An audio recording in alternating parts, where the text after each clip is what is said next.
Let's see here. I got 1, 2, 3, 4, 5, 6. Oh, I'll do it later. Okay. Morning, guys. This is our video for lesson 5. Remember, I've got the objective copied down at the top.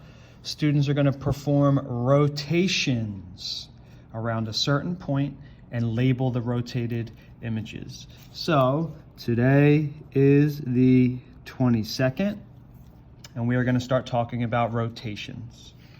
So exercise 1 on page S.21 says, let there be a rotation of d degrees.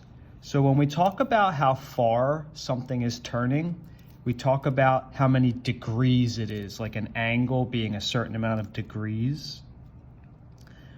Let P be a point that's here other than O. So there's 2 points here.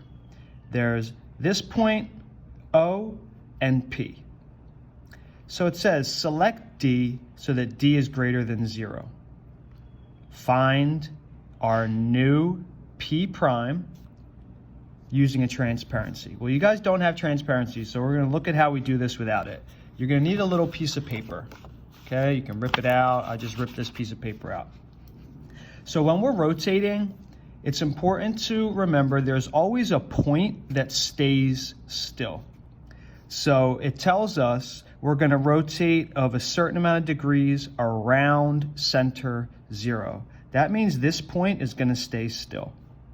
So what we can do is we could take our piece of paper, line it up right to the edge there, and then I'm going to stick my finger or my pen or something on this point that's not going to move. So what that does is that makes it so that we can rotate by keeping that point still. And then I'll make a little mark where P is.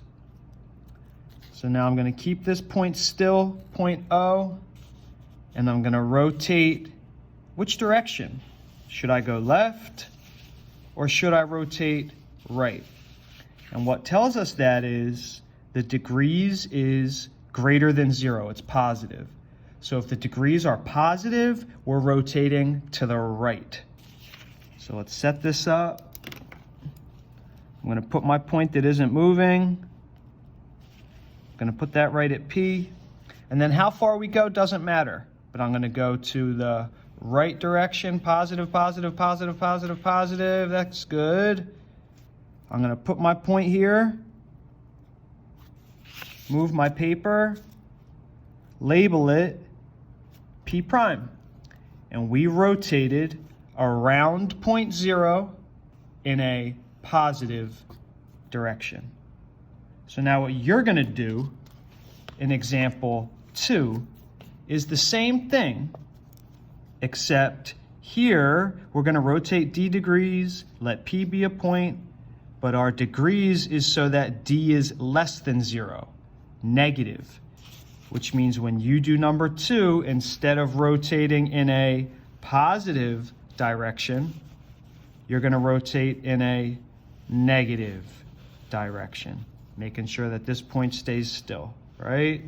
Take it, this point doesn't move, rotate, and you plot it. After you do example 2, you have to answer number 3 and number 4 at the top of the next page.